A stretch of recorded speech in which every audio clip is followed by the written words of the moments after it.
it's trash day, but we have a huge delivery coming in. Oh my goodness, it's such a huge box. How exciting.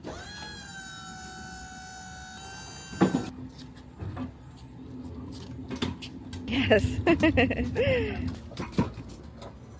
Okay, the BN20 is now in my craft room. Let me show you how huge this package is. So this is what it looks like. My husband and my father-in-law were able to lift it and move it into my craft room. I'm gonna go ahead and set it up here. So let's go ahead and unbox it.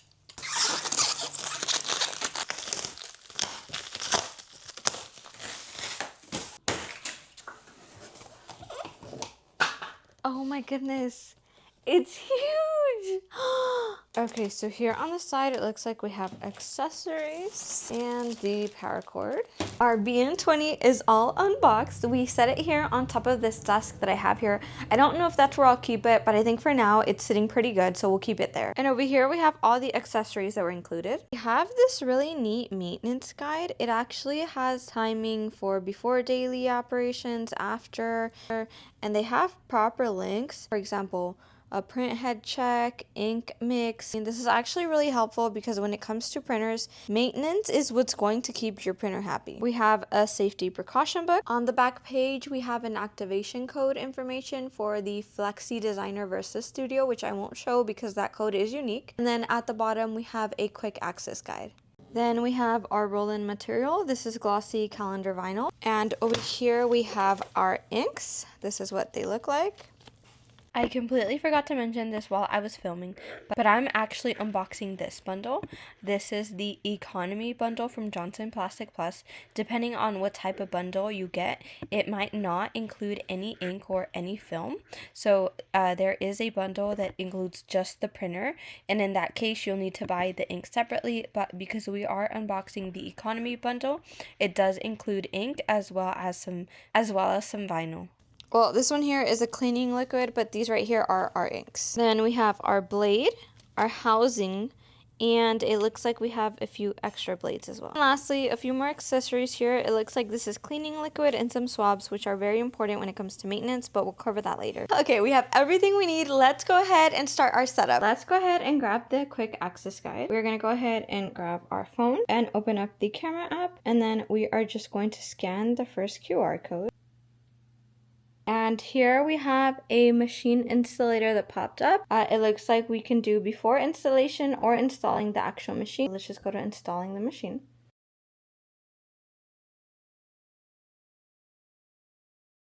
First step, let's go ahead and go inside the machine. When we open the lid in here, let me get you a little closer. See this white screw right here? We're going to untwist that. These are here so that none of this moves during the shipment process, but now that we're going to get it set up, we want this to start moving, so we'll go ahead and remove that white screw. Grab this piece of tape here. Okay, so I'm just going to grab a screwdriver. So we actually want to save these for later in case we ever transport our BN20 anywhere. That way you don't have everything moving around. Okay, now we are just going to remove this little piece here.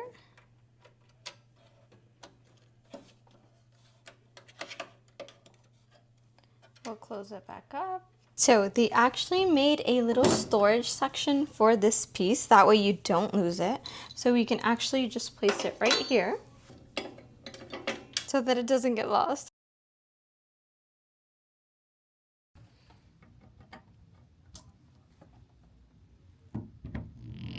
Back here, you'll be able to see your serial number, so just make sure to take a picture, that way you can install all the software you need. So first, what we're going to do is we are going to download VersaWorks 7. I'm using my Mac, so we will just hit download. And then we're going to download Roland VG Connect. We'll just read through the agreement. And then we will download. We'll just wait for that to finish. Okay, I ran out of time yesterday to finish installing, but now that you've downloaded the software, let's go ahead and finish setup. Okay, so let's go ahead and start up our setup process. So it says that we're going to perform the initial work, so let's go ahead and hit next. It's going to ask us what type of ink, so just make sure to double check your ink boxes. Next. And then it's going to ask us to confirm. And guys, be super, super careful. Make sure that you get the right ink. And we do have the Max 2, so we'll hit next. And now we need to do a manual cleaning.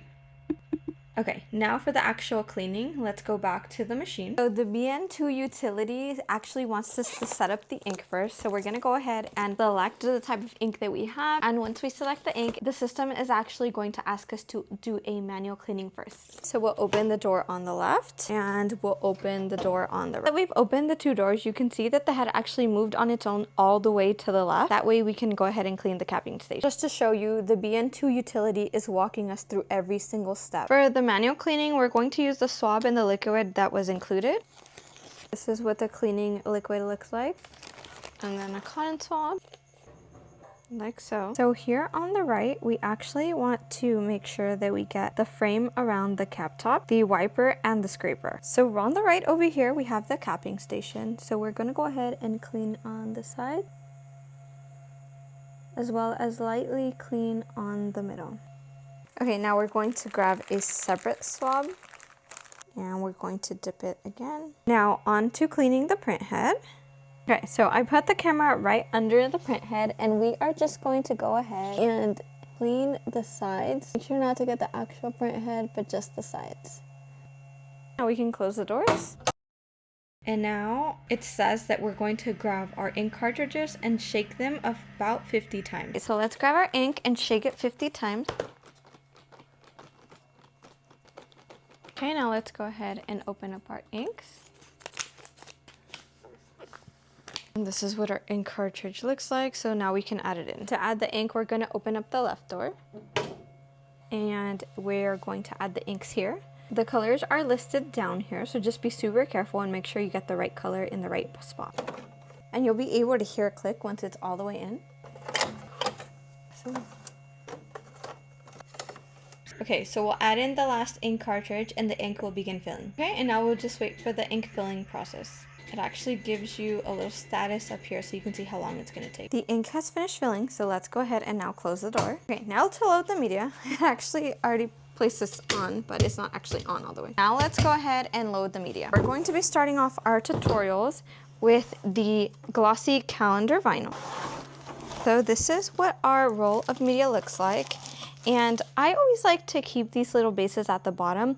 That way when you get newer vinyl, you can just store them like so. Let's go ahead and remove the bag. So this media is sensitive, so if you're going to be using different rolls, I really like to keep the plastic bag. That way when I swap it out, I can cover it and I don't get any dust on it. We're going to grab our media holder and we're just going to put our roll in, and you want to make sure that the roll actually goes on like so, and same for the other side. You actually want to make sure it's in all the way, and then here you have a lock. Now we can go in and make sure it's in there correctly, like so.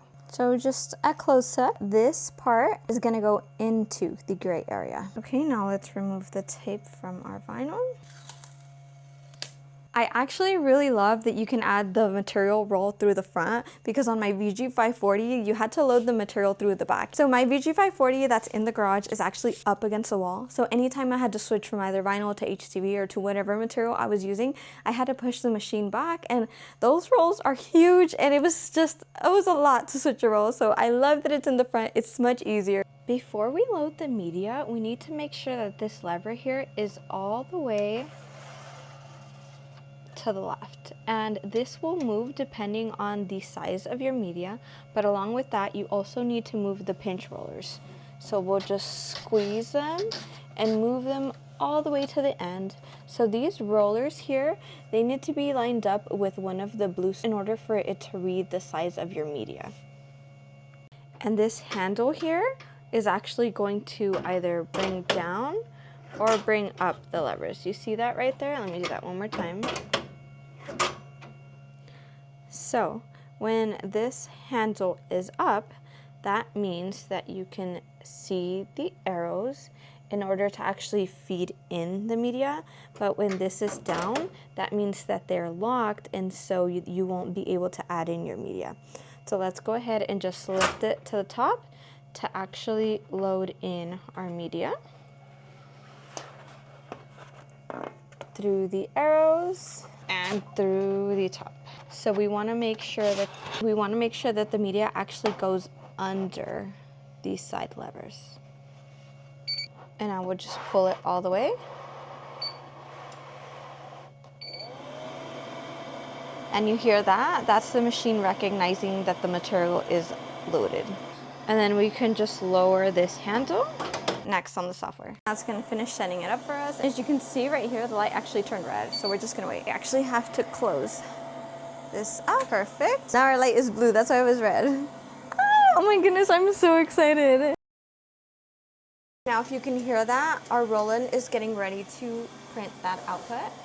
Okay, now it's all done. Let's see what that looks like. So overall, the colors look pretty good. If yours is missing any segment or line, you'll want to do a cleaning.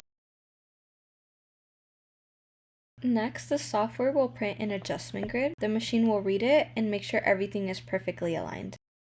This part is automatic, so we don't have to do much. Let's grab our housing blade as well as our blade. Be super careful because the blade is sharp. Then we are just going to slip it in here. Do you hear that click? That's how you know it's good. And then we can add this to the machine. Okay, so we're going to open the lid. So we're going to open it up right here, and we're just going to insert the blade.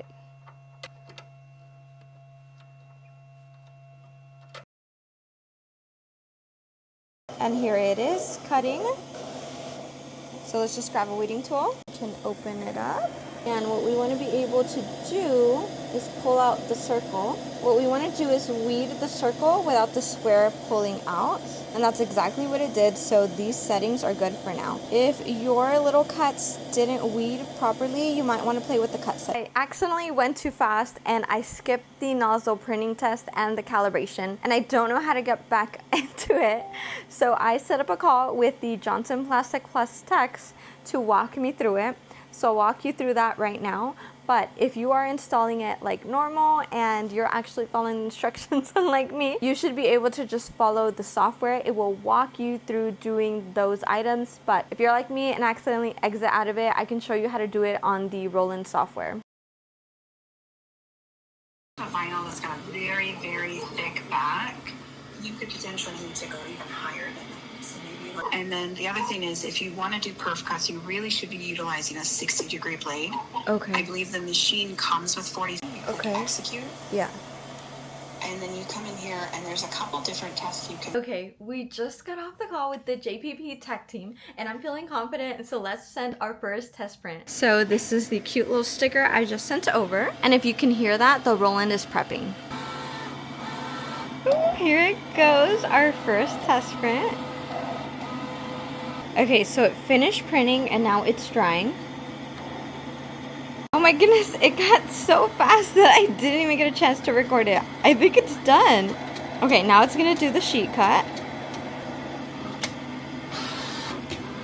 And here are cutesy stickers. Let's check them out.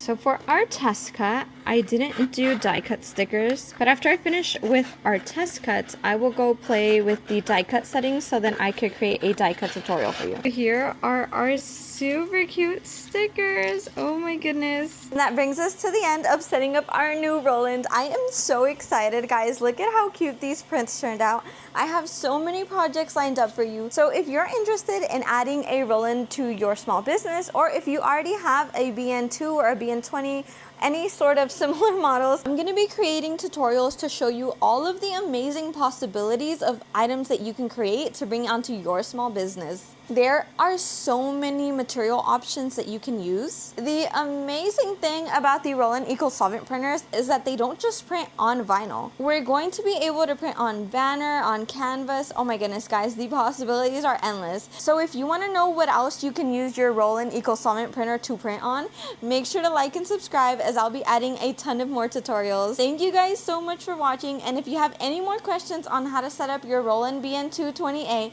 make sure to leave your questions in the comment section and I'll be sure to answer them.